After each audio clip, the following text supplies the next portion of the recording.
handing that person, here you go, you can do whatever you want. No, it doesn't work that in the industry. We've come to a very, very dark place. Do you want to host the Golden Globes? All that stuff I said in the show was true. I said, oh, I'm going to write my own jokes. Right? And I thought, who do I pander to? The 200 richest people in the room or the 200 million people watching at home? It's like Jeffrey Epstein. Shut up! I know he's your friend, but I don't care. Shining a light on something they don't want shined on. Your own way here, in your own plane, didn't you? That line landed live on national television in a room packed with some of the most powerful and most connected names in Hollywood, and not a single person laughed. For years, one man kept repeating a version of that same sentiment, and the industry's response was telling: dismissal, distance, whispers about him being difficult to work with, studios quietly signaling caution about getting involved with projects connected to his name. It painted a picture of an industry that can feel suffocating and complicated in ways that rarely get acknowledged publicly. This is the same actor celebrated for portraying one of history's most significant figures on screen, now choosing to speak openly and specifically about what he believes happens in the spaces the cameras never reach. At the same time, a British comedian was making sharp and headline-grabbing observations from the Golden Globe stage, calling out the industry in a style that was bold-pointed and clearly not designed to win him any friends in that specific room.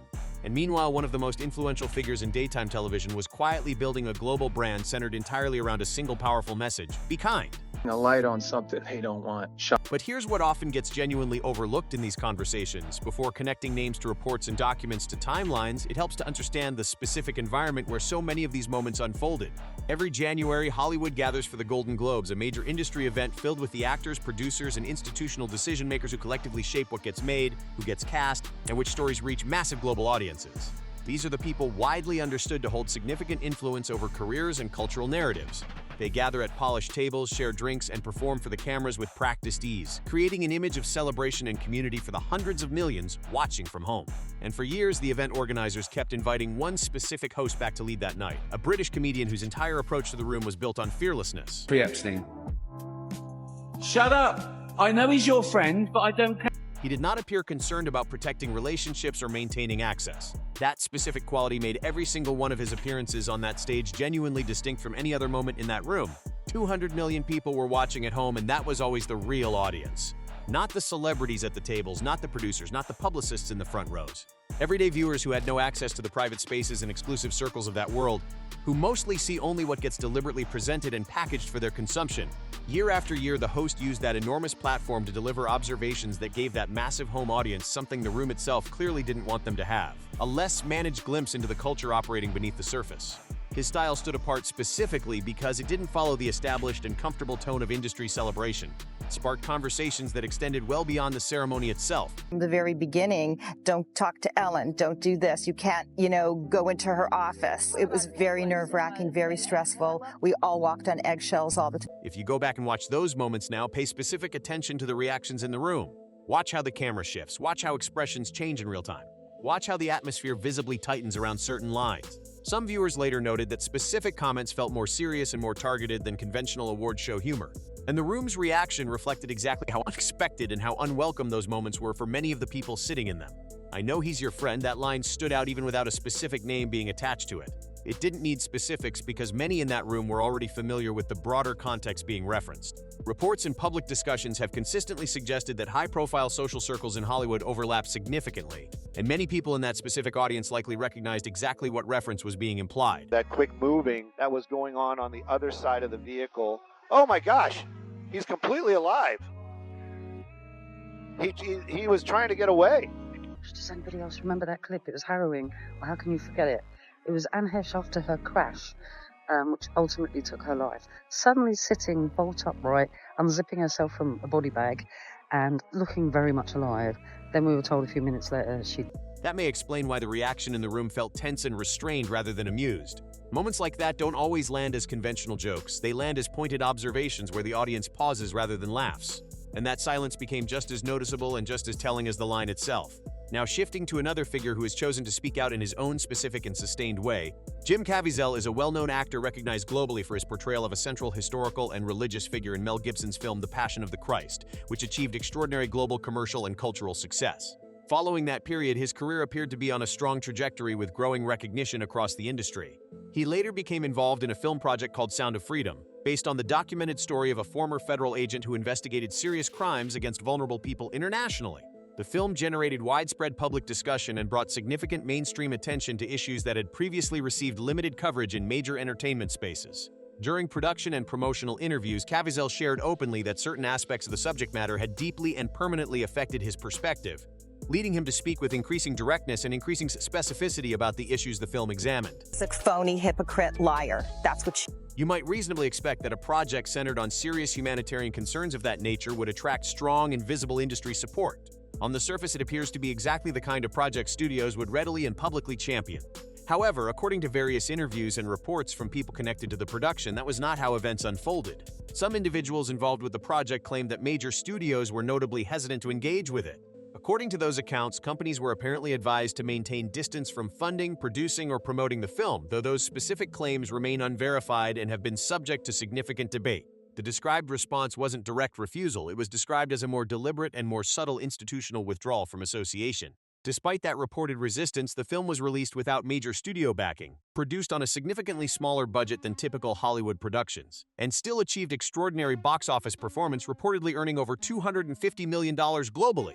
That outcome drew substantial public attention and fueled ongoing discussion about the apparent gap between what audiences were clearly willing to engage with and what major institutional players within the entertainment world appeared willing to support and promote. I am that person that you see on TV. I am also a lot of other things.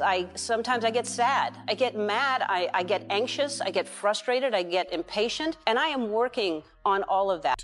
Caviezel kept speaking out consistently, repeating that phrase about Hollywood being a very dark place, and while some in the industry reportedly dismissed those comments, others paid careful attention. His broader argument, that the entertainment system doesn't fail so much as operate exactly as designed, tending to protect established figures, respond cautiously to scrutiny, and exercise influence over which stories receive visibility and which don't, became a recurring and specific point in his public commentary. His perspective suggests that early critics of powerful institutions sometimes get dismissed as difficult or unreliable precisely because the institution benefits from their dismissal. Now, the figure who built an entire global brand around positivity and kindness, her daytime show reached tens of millions of viewers every afternoon. That message, "Be kind," wasn't just a catchphrase or a marketing decision, it was the complete foundation of her public identity. It appeared on merchandise and show openings, throughout promotional materials, and in virtually every public-facing moment she created. She became one of the most recognizable and most trusted personalities in daytime television, someone who brought energy, warmth, and apparent genuine care into people's homes daily. Then in 2020, multiple former employees spoke to major media outlets, including BuzzFeed, sharing their documented workplace experiences. Those accounts generally described an environment that did not match the public image being carefully presented on screen every day. From Rupert Murdoch at Fox to every major studio, if you touch this thing, you will be out. You will be done. You'll be finished in 3 The accounts varied in their specifics but consistently suggested serious concerns about the workplace culture operating behind the scenes of a show whose entire brand promised something very different. One former producer who had worked on the show for years shared their perspective publicly, and those statements combined with others contributed to a significant and sustained public conversation about the documented gap between on-screen brand presentation and reported off-camera reality. The words that appeared in coverage of those accounts were stark and specific: toxic, phony, hypocrite, liar, with multiple former employees describing sustained pressure and significant uncertainty as regular features of working there. Warner Media launched an internal investigation in response to the volume and consistency of workplace concerns being raised. Following that review, 3 executive producers associated with the show were removed from their positions. The reported allegations included claims about inappropriate workplace conduct, discrimination, and a culture that multiple people described in terms that stood in direct contradiction to everything the show's branding communicated publicly. Things you cannot handle. I'm a firm believer in that. There was a moment I was with one of my really dear friends, and we were cleaning out the closet. And picking out an outfit for him for the funeral. And it was a really triggering moment for me because there was a lot of things I discovered in our closet that I did not know. In September 2020, she addressed the situation directly on air, speaking publicly about the reports for the first time. The response was described by critics as insufficient, not clearly engaging with specific concerns that had been raised, and several former employees stated publicly that they remained unconvinced by it. The show ultimately concluded in May 2022 after nearly 2 decades on air, marking a major and significant shift in daytime television that drew widespread commentary. In the months that followed, there were additional public developments involving people connected to the show that drew substantial media attention and extended public discussion. In August 2022, Anne Heche, who had been in a widely covered relationship with Ellen from 1997 to 2000, and who had discussed in later interviews the career impact that relationship and its public nature had on her professional opportunities, was involved in a serious car accident in Los Angeles that received major media coverage. Officials later provided documented updates on the situation as part of their standard investigation process. She was declared brain dead and subsequently taken off life support after organ donation. Her passing ruled as accidental by officials while remaining a significant topic of public discussion given the circumstances and her connection to the broader entertainment world.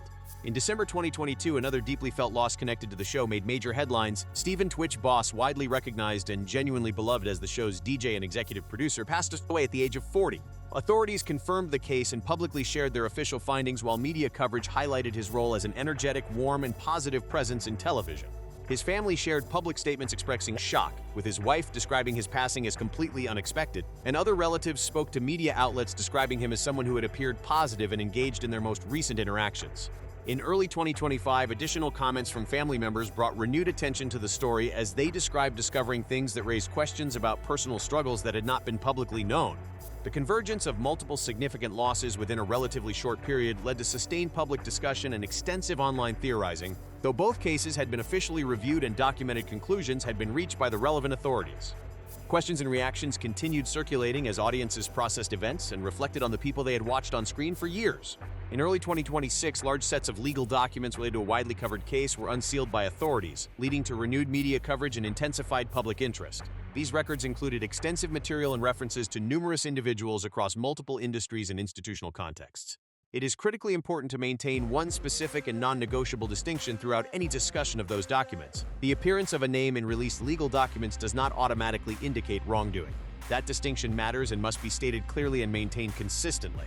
When Ellen DeGeneres' name appeared in broader public discussions connected to those widely reported cases, many commentators interpreted the timing and the circumstances through the framework Caviezel had been articulating for years, that major institutional figures with extensive audience reach and industry influence warrant closer examination precisely because of that reach and influence. However, professional associations, appearances on talk shows, industry events, and shared public moments are standard features of normal industry interaction and do not by themselves suggest anything beyond those documented interactions. The cuddle-muggle moment, a phrase from a light-hearted on-camera interaction, became part of a broader retrospective conversation years later. Media coverage began examining various high-profile figures more closely. In separate and extensively documented legal proceedings, Sean Diddy Combs faced federal charges in 2024 and was subsequently convicted in 2025 on specific counts, later receiving his sentence according to court records. Harvey Weinstein's extensively covered legal cases led to convictions that marked genuinely significant historical moments in discussions about power and accountability within the entertainment industry. Both situations involved people who had been widely seen at industry events alongside many other public figures, and it remains important to assess each situation individually and on its own documented merits rather than treating professional proximity as evidence of shared conduct. Ellen DeGeneres was reported to be spending time in the United Kingdom around the period when those 2026 document releases generated significant public attention. Various commentators noted the timing in their analysis of events, though interpretations of what that timing does or does not suggest varied considerably, and none should be treated as conclusive. Caviezel's ongoing and consistent public commentary about what he describes as systemic issues within large and powerful institutions uses deliberately metaphorical framing, describing structures that continue operating regardless of individual personnel changes, that tend to protect established figures, that respond cautiously to scrutiny, and that exercise significant influence over which stories reach audiences and which remain invisible. He presents these as personal perspectives shaped by his documented professional experiences rather than direct evidentiary claims about specific individuals. Several high-profile legal cases over the past decade have followed a pattern that observers have specifically noted. Initial reports gaining limited mainstream traction, followed by substantially increased coverage once official investigations and court proceedings create formal and public accountability structures. As more legal documentation potentially becomes available through official unsealing processes, public conversations will continue evolving with each new piece of verified information capable of significantly reshaping how people understand the broader picture. A very, very dark place. That specific phrase has been repeated in interviews and public spaces for years. At the time, some people dismissed it entirely while others paid close and specific attention. Looking back with the benefit of documented events that have since occurred, moments like that have taken on different weight and different context than they carried when they were first spoken. As of now, only a portion of documents connected to widely reported cases has been made fully public while other sections remain sealed. And the fact that additional information may exist has kept both public interest and public speculation at sustained and significant levels. The deeper question this entire situation raises is about transparency and what the public actually gets to see of institutions that exercise enormous cultural influence. What do you think? As more information potentially becomes public in the months ahead, what do you believe will actually change? And will new documentation reshape how people view industry structures and the people who operate within them? Drop your thoughts in the comments, hit subscribe, and stay tuned for more.